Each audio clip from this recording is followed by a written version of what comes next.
December is here, and continuing with the Christmas movies, I bring you It's a Wonderful Life, but in a horror version. Maybe it's bad? Yes. But hey, let's find out. The movie begins with a businessman giving a cute Christmas announcement where he says, "I'm the best, so the rest." Bruh. In the town of Angel Falls, we meet the teenager Winnie Carruthers, who is celebrating Christmas Eve with her family. But the celebration ends when Henry Walters, the CEO of Walters Industry, arrives. He is also David's partner, Winnie's father. Henry seeks David to work that night, which saddens his children since this often happens.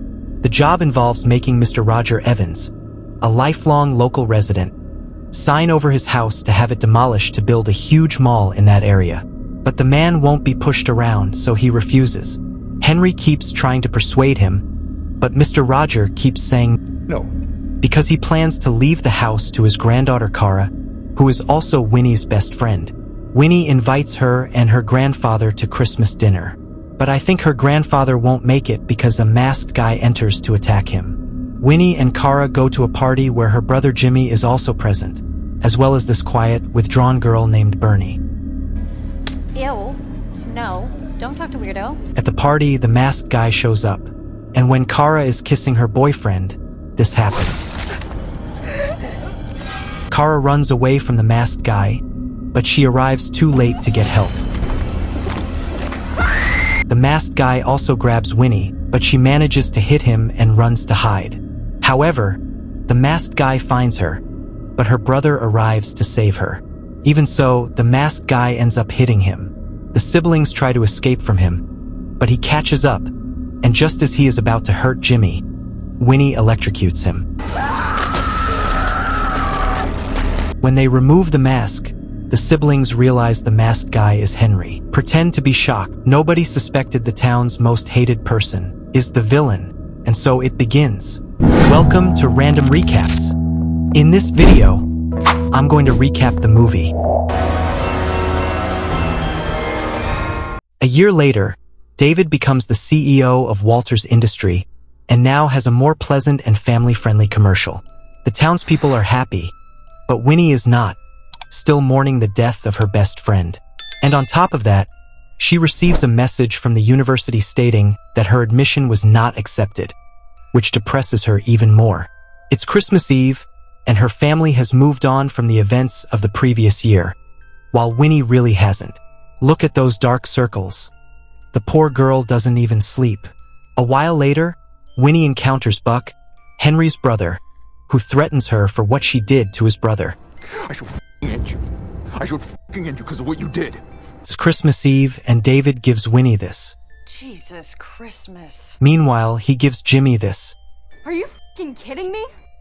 Bruh. At that moment, Winnie explodes with rage and asks her family why they act as if nothing happened last year. Winnie, it's time to let that go. Winnie's boyfriend, Robbie, texts her, and she goes to the party where he is. There, she meets Bernie, the weirdo from last year who didn't talk. Now she's daring to talk, though people still treat her like a weirdo. Get out of here, weirdo. You poor, ugly thing, you... Looking for her boyfriend, Winnie realizes he's cheating on her with one of her friends, Darla. And not just this once, he's been cheating on her for a year. Angry, sad, and with no will to live, she goes alone to a pier, and just when she wishes she had never been born, an aurora borealis appears.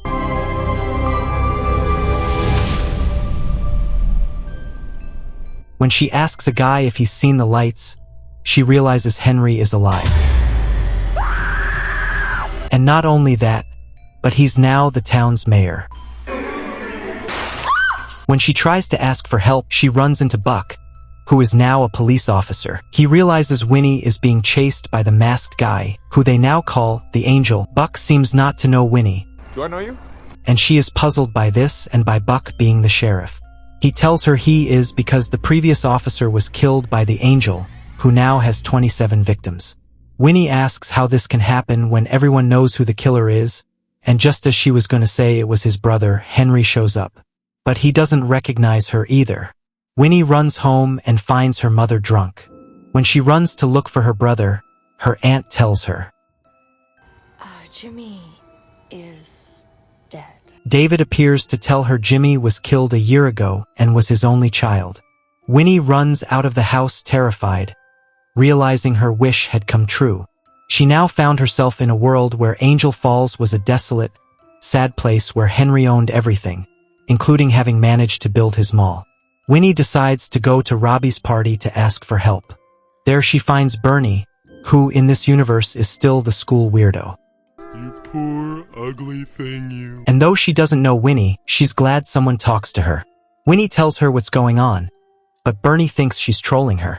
Here we find out that in this universe, Robbie and her friend Darla are also dating. Winnie runs out of the house terrified, not knowing how to undo her wish. Meanwhile, the angel continues doing his thing, with this guy who tries to save himself but can't. Tired of seeing that there have been murders for a year, and no one does anything but drugs, Winnie decides to stop the angel with Bernie's help. Bernie takes her to her house, where Winnie realizes the weird girl lives alone with her unfaithful mother. Bernie has been trying to figure out who the angel is, and Winnie confesses who it is. It's Henry Waters. Bernie still doesn't believe her, but Winnie insists that she made a wish that came true and realized that because of that wish, she couldn't save her brother.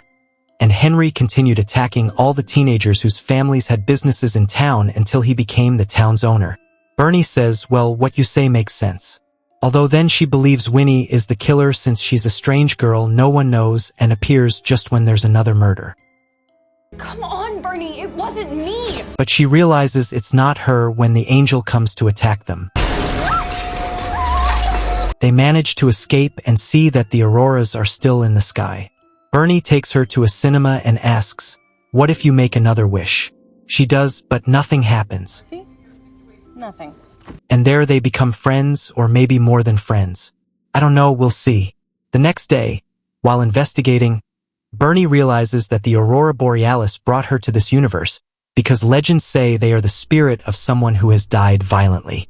So Henry's spirit sent Winnie to this universe. That makes sense to me. The aurora fades, and if Winnie can't return to her universe before it disappears, she will stay there forever.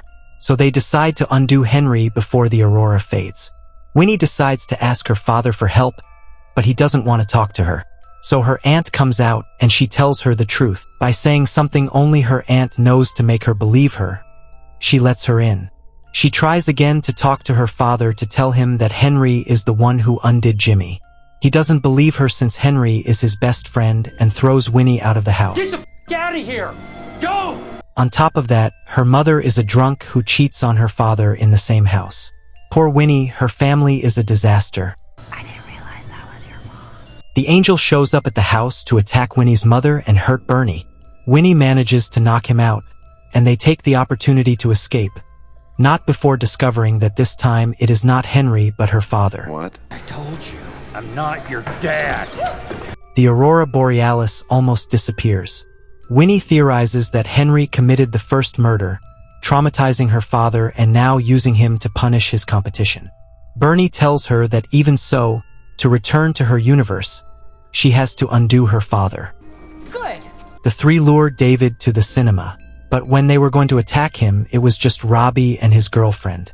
Her aunt steps out for a moment, and that's when the angel arrives, cutting the electricity and attacking Darla and Robbie. Bernie turns the electricity back on, and Winnie manages to defeat her father. She goes back to the pier with Bernie to return to her universe. There Bernie confesses that before she arrived, she was going to do something terrible, but she saved her from that. Winnie wishes to recover her life, but nothing happens. Realizing Henry is still a threat to the town, they decide to go after him so Winnie can return to her universe. Winnie and Bernie come across a rally organized by Henry, where all attendees seem to be in a trance, witnessing how he attacks his brother. Because Buck requested a transfer since he no longer wanted to work with him. Winnie confronts Henry, and he admits to undoing Jimmy, which broke David's spirit and put him under his control, making him his accomplice. The two start beating him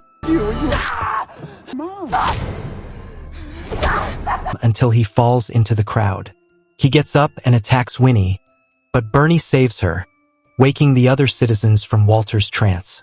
The aurora borealis shines again, and before leaving, the now more than friends kiss.